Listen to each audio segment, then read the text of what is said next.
बिस्मिल्लाहिर्रहमानिर्रहीम। अस्सलामुअलैकुम। Welcome to Sharmeen academy. कैसे हैं आप सब? उम्मीद है आप सब खैरियत से होंगे। हम कर रहे हैं फर्स्ट ईयर मैथ्स का chapter number 1 number system. Exercise number 1.1 हमने स्टार्ट किया है, जिसका हमने क्वेश्चन नंबर 1 कंप्लीट सॉल्व कर लिया है। आज हमने इसका क्वेश्चन नंबर 2 करना है। क्वेश्चन नंबर 2 में हमारे पास क्या कहा गया है? Name the properties used in the following equations. हमें कुछ इक्वेशंस दी गई हैं और हमें कहा गया है कि हमें इन प्रॉपर्टीज़ के नेम बताने हैं। सो प्रॉपर्टीज़ के नेम आप तब बता सकते हैं जब आपने मेरी इंट्रोडक्शन की वीडियो देखी होगी, जिसमें हमने properties of real numbers, properties of equalities and properties of inequalities की है।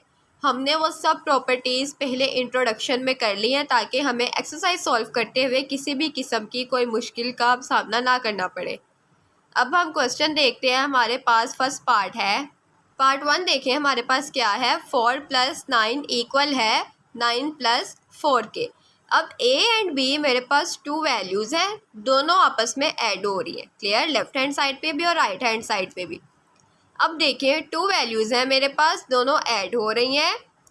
इससे हमें कोई फ़र्क नहीं पड़ता है कि a + b कर लें या b + a कर लें, क्योंकि हमें कहा गया है दोनों इक्वल है। आंसर इसका इक्वल आएगा। सो ये मेरे पास क्या प्रॉपर्टी होगी? Commutative property.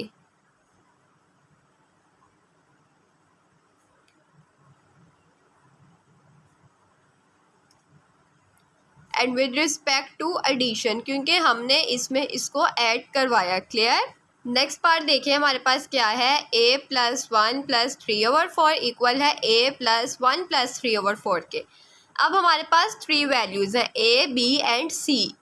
अब a, b एंड c हमारे पास 3 वैल्यूज़ हैं एंड इसमें हमारी मर्ज़ी है पहले a + 1 करवा लें, मीन्स के a + b करवा लें, फिर c से ऐड करवा दें, या a को ऐसे ही रहने दें, b + c को पहले करवा लें, देन उसको a से करवा लें। आंसर हमारा इक्वल आएगा। जैसे कम्यूटेटिव प्रॉपर्टी में हमने 2 वैल्यूज़ के बारे में पढ़ा, इसी तरह ये सेम प्रॉपर्टी है, पर इसमें ये फ़र्क है कि इसमें हमारे पास जो वैल्यूज़ हैं वो 3 हैं।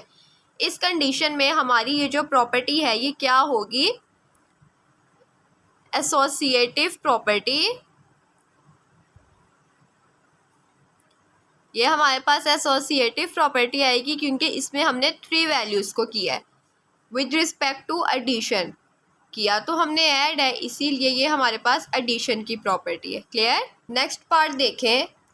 a, b and c 3 values हमें फिर से गिवन है।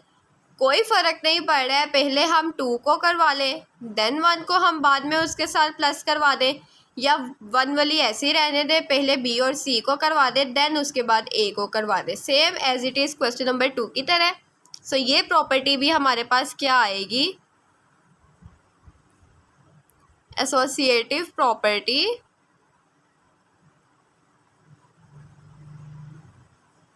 विद रिस्पेक्ट टू एडिशन, क्योंकि हमने इसमें भी इसको ऐड करवाया। क्लियर? नेक्स्ट पार्ट देखिए क्लास। 100 + 0 इक्वल है 100 के। हमने एक नंबर में एक ऐसा नंबर ऐड करवाया है जिससे उसकी अपनी आइडेंटिटी पे कोई फ़र्क नहीं पड़ा। अब देखिए 100 मेरे पास एक नंबर था और इसकी आइडेंटिटी पे कोई फ़र्क नहीं पड़ना चाहिए, तो मैं उसमें 0 ऐड करवाऊंगी तो उसकी आइडेंटिटी पे कोई फ़र्क नहीं पड़ेगा। अगर मैं इस पर 1 भी ऐड करवाती हूँ तो आंसर मेरे पास हो जाएगा 101, तो उसकी आइडेंटिटी पे तो फ़र्क पड़ता है। एक 0 ऐसा नंबर है जो मैं ऐड करवा रही हूँ तो उसकी अपनी आइडेंटिटी पे कोई फ़र्क नहीं पड़ रहा है। तो ये मेरे पास प्रॉपर्टी क्या होगी? ये प्रॉपर्टी होगी एडिटिव आइडेंटिटी। क्लियर? अब क्लास नेक्स्ट पार्ट देखिए। हमारे पास क्या है? 1000 × 1 इक्वल है 1000 के। अब देखिए मल्टीप्लिकेटिव प्रॉपर्टी है, ये तो हमें पता चल रहा है क्योंकि यहाँ मल्टीप्लाई हो रहा है। अब ये एक ऐसी हमारे पास प्रॉपर्टी है जिसमें मैं कुछ मल्टीप्लाई करवा रही हूँ तो उसकी अपनी आइडेंटिटी पे कोई फ़र्क नहीं पड़ रहा है। अगर अब हम देखें, अगर मैंने 1000 को 0 से मल्टीप्लाई करवाया हो तो 1000 को 0 से मल्टीप्लाई करके तो आंसर मेरे पास 0 हो जाएगा, तो उसकी आइडेंटिटी पे फ़र्क पड़ेगा। क्लियर? अब ये कौन सी प्रॉपर्टी है कि हमने एक वैल्यू में एक ऐसी वैल्यू मल्टीप्लाई करवाई है जिससे उसकी आइडेंटिटी पे कोई फ़र्क नहीं पड़ा है। सो ये क्या है हमारे पास, मल्टीप्लिकेटिव आइडेंटिटी।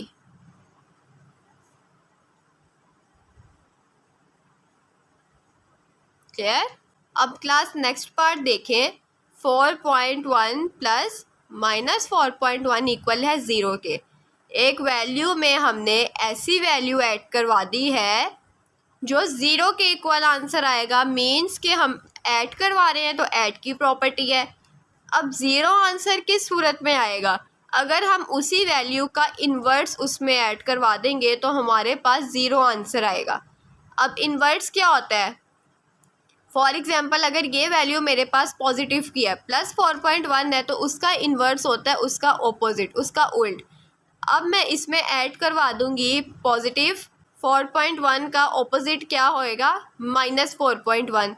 तो मैंने 4.1 में जब माइनस 4.1 ऐड करवाया तो ये मेरे पास कौन सी प्रॉपर्टी हो गई, एडिटिव इन्वर्स हो जाएगा। एडिटिव मीन्स मैंने ऐड करवाया एंड इन्वर्स, उसी का इन्वर्स ऐड करवाया, जिससे मेरे पास जो आंसर है वो 0 हो गया। क्लियर। पार्ट 7 देखें। a माइनस ए हमारे पास 0 के इक्वल है, सेम एज इट इज़ है। एक वैल्यू में फॉर एग्जांपल हमारे पास a वैल्यू गिवन है, एक ऐसा नंबर में ऐड करवाया जिसका आंसर 0 आएगा। सो यहाँ मेरे पास पॉजिटिव a था, इधर मैंने माइनस a ऐड करवाया। सो ये मेरे पास प्रॉपर्टी क्या आएगी, एडिटिव इनवर्स आएगी। क्लियर। क्लास अब नेक्स्ट पार्ट देखें। √2 मल्टीप्लाई √5 इक्वल है √5 मल्टीप्लाई √2 के। a एंड b हमारे पास 2 वैल्यूज़ गिवन है, पहले a मल्टीप्लाई b करवा लें या b मल्टीप्लाई a करवा लें, आंसर सेम रहेगा, इक्वल आएगा। सो ये हमारे पास कौन सी प्रॉपर्टी है, फर्स्ट ऑफ ऑल ये प्रॉपर्टी तो हमारे पास कम्यूटेटिव प्रॉपर्टी हो गई। एंड सेकंड बात ये कि अगर हम इसको मल्टीप्लाई करवा रहे हैं तो क्या आएगा, commutative property with respect to multiplication. Clear जी क्लास। नेक्स्ट पार्ट हमारे पास क्या है, a मल्टीप्लाई हो रहा है हमारे पास b माइनस सी से, और ये इक्वल किसके है, ए बी माइनस ए सी के। अब ये प्रॉपर्टी हमारे पास क्या बन रही है, अगर हम गौर से देखें, a हमारे पास b से भी मल्टीप्लाई हो रहा है एंड a हमारे पास c से भी मल्टीप्लाई हो रहा है। इन शॉर्ट के a हमारे पास जो है वो डिस्ट्रीब्यूट हो रहा है 2 वैल्यूज़ में। और हमने ये प्रॉपर्टी क्या पढ़ी थी, हमारे पास एक ऐसा नंबर आता है जो हमारे पास 1 वैल्यू से सेकंड वैल्यू में एंड देन सेकंड वैल्यू से थर्ड वैल्यू में डिस्ट्रीब्यूट होता है, तो वो हमारे पास प्रॉपर्टी होती है डिस्ट्रीब्यूटिव प्रॉपर्टी। अब इस केस में, इस कंडीशन में हमारे पास ये प्रॉपर्टी क्या है, a चूँकि हमारा लेफ़्ट साइड पे है तो हम यहाँ लिखेंगे लेफ़्ट, एंड a जो है पहले a b से डिस्ट्रीब्यूट होगा, then minus, and then a c से डिस्ट्रीब्यूट होगा, जैसे कि आप यहाँ आंसर में देख सकते हैं। सो ये हमारे पास प्रॉपर्टी आएगी left distributive property, distributive property. Clear. अब क्लास हम अगर अपना नेक्स्ट पार्ट देखें तो वो क्या है, हमारे पास x माइनस वाई जी से मल्टीप्लाई हो रहा है जो इक्वल है एक्स जी माइनस वाई जी। अब हमारे पास z एक ऐसा नंबर है जो पहले सेकंड वैल्यू में एंड देन थर्ड वैल्यू में डिस्ट्रीब्यूट हो रहा है, जैसे कि आप यहाँ देखें, पहले जो x है वो z के साथ डिस्ट्रीब्यूट हो रहा है, देन जो y के साथ भी z हमारा डिस्ट्रीब्यूट हो रहा है। सो ये भी हमारे पास डिस्ट्रीब्यूटिव प्रॉपर्टी है, लेकिन यहाँ हमारे पास जो z है वो राइट कॉर्नर पे है। सो यहाँ हम क्या राइट करेंगे, राइट डिस्ट्रीब्यूटिव प्रॉपर्टी। क्लियर। अब क्लास नेक्स्ट पार्ट देखें। 4 मल्टीप्लाई है 5 मल्टीप्लाई 8 के जो इक्वल है 4 मल्टीप्लाई 5 मल्टीप्लाई 8। अब इसमें हमारे पास 3 वैल्यूज़ गिवन है, a b एंड c। पहले b एंड c को मल्टीप्लाई करवा लें, फिर a से मल्टीप्लाई करवा लें, या a और b को पहले करवा लें फिर c से करवा लें, आंसर हमारा इक्वल ही रहेगा। सो इस केस में जब हमारे पास 3 वैल्यूज़ आ गई हैं, तो ये प्रॉपर्टी हमारे पास क्या होगी?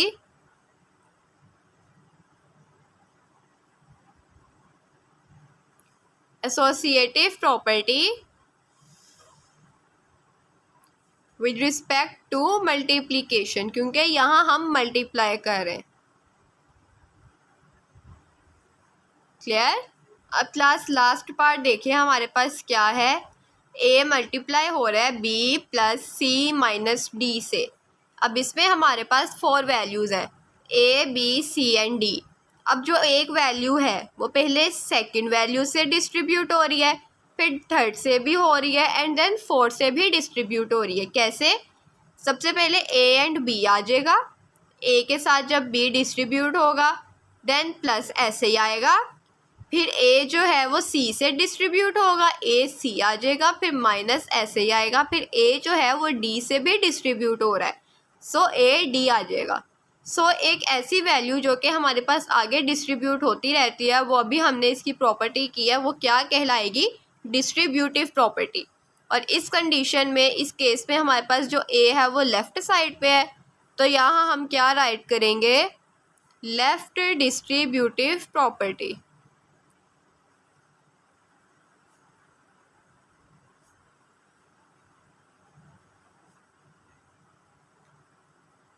क्लियर? क्वेश्चन नंबर 2 हमने कंप्लीट कर लिया है, और ये क्वेश्चन आप उस सूरत में बहुत इजी वे में कर सकते हैं अगर आपने वो प्रॉपर्टीज़ वाली वीडियोस देखी है जो हमने इंट्रोडक्शन के तौर पे की है, जिसमें हमने ये हर प्रॉपर्टी बहुत डिटेल में डिस्कस की हुई है। अगर आप वो वीडियो देख लेते हैं तो आपको इन क्वेश्चंस की समझ आ जाएगी, और आप कहीं पे भी कंफ्यूज नहीं होंगे कि मैंने यहाँ से अगर आपको कोई पॉइंट क्लियर नहीं करवाया है तो मैंने क्यों नहीं करवाया, क्योंकि ये हम डिटेल में डिस्कस कर चुके हैं। क्लियर? अब नेक्स्ट वीडियो में मिलेंगे क्वेश्चन नंबर 3 के साथ। तब तक इस वीडियो को देखें। अगर आपको कहीं से किसी पॉइंट की समझ नहीं आती है तो आप कमेंट बॉक्स में मुझसे पूछ सकते हैं। इस वीडियो को लाइक करें, कमेंट करें, शेयर करें एंड चैनल को सब्सक्राइब करें एंड बेल आइकन को लाजमी क्लिक करें। नेक्स्ट वीडियो में मिलते हैं। अपना बहुत सा ख्याल रखिएगा, मुझे अपनी दुआ में याद रखिएगा। अल्लाह हाफिज़।